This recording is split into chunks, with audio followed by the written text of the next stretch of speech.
안녕하세요. 못하겠어. 저는 제가 시험관 성공한 다음에 제일 많이 들었던 질문 3가지에 대해서 오늘 말씀을 드리려고 해요. 첫 번째는 왜 시험관을 하기로 결정하셨나요? 이 질문을 가장 많이 들었거든요. 근데 이거는 직접적으로 질문을 듣지 않았어도 뉘앙스가 있잖아요.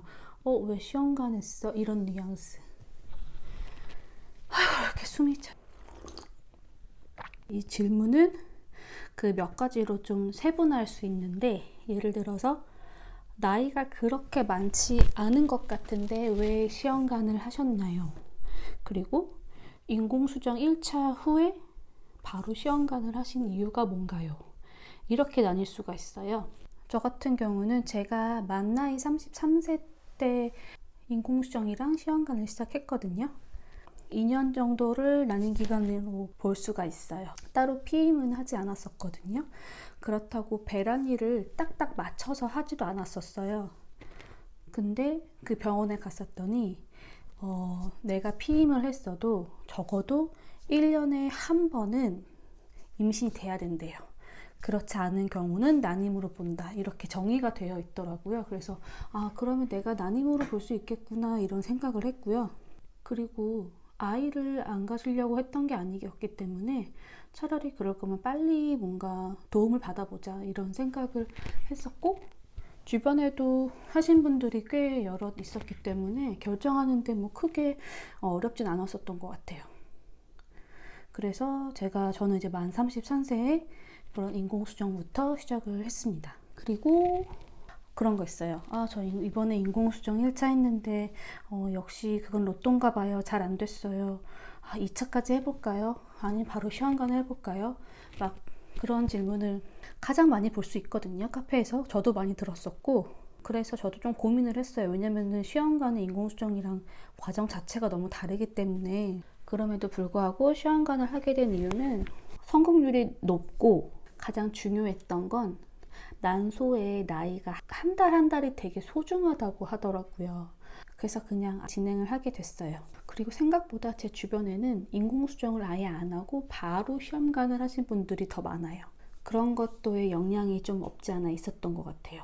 첫 번째 질문, 왜 시험관을 하기로 결정했나요? 라는 거는 이렇게 질문 답변을 해드리고요. 두 번째는 채취와 이식 전후 특별하게 뭔가 한 게 있나요? 라는 질문도 많이 받았거든요. 예를 들어서 뭐를 드셨나요? 아니면 영양제는 뭘 먹었나요?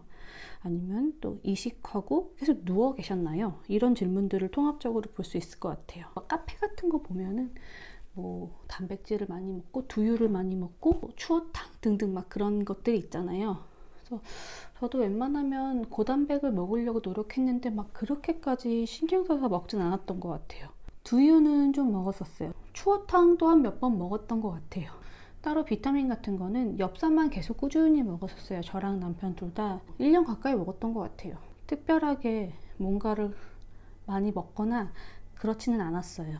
채취한 날은 하루 정도 누워 있었고, 이식하고는 바로 출근을 했어요. 그냥 일을 계속했고, 그 병원에서도 얘기해요. 그냥 일상생활 편하게 하시라고.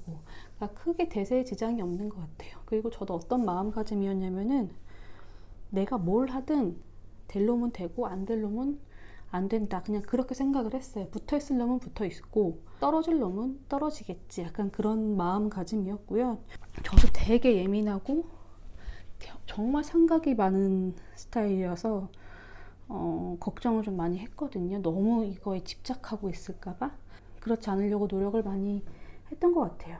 오히려 인공수정 때보다 시험관이 더 의식을 안 하고 지냈었던 것 같아요. 답변은 이렇게 해드릴 수 있을 것 같아요. 저는 뭐 특별하게 무언가를 꼭 하지는 않았습니다. 먹는 것도 그냥 아무거나 먹었고요.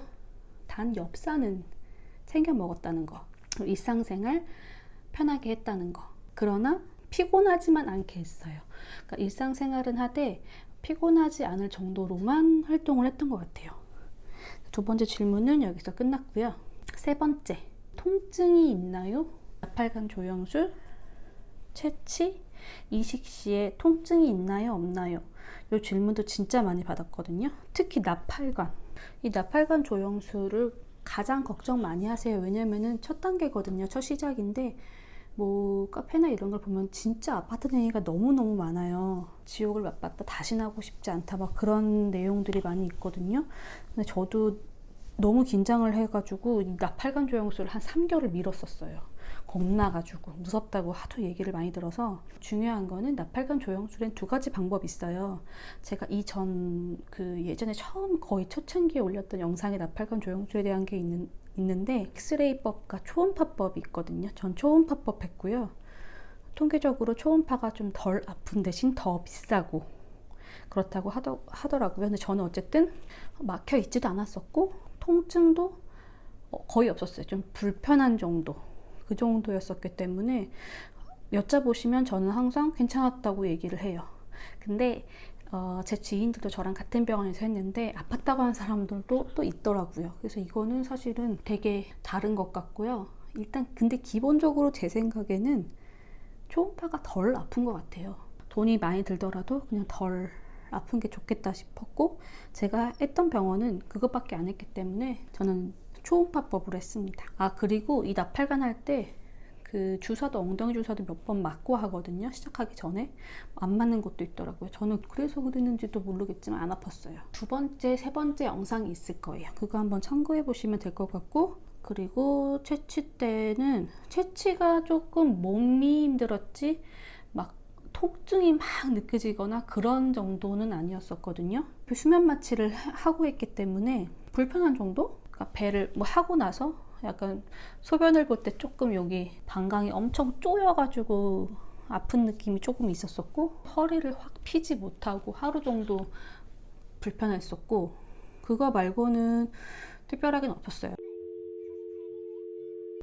저의 경험으로는 어쨌든 그렇고요.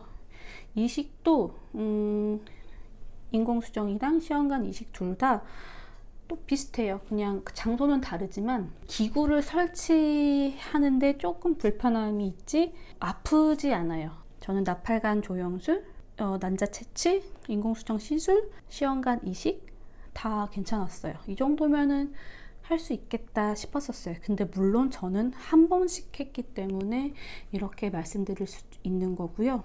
처음 하시는 분들을 너무 겁먹지 마시고 의사 선생님 병원에서 하는 대로 따라가시면 정말로 좋은 결과 있으실 거예요. 제가 시험관 성공 후 가장 많이 들은 질문 3가지에 대해서 오늘 먼저 답변해 드렸습니다.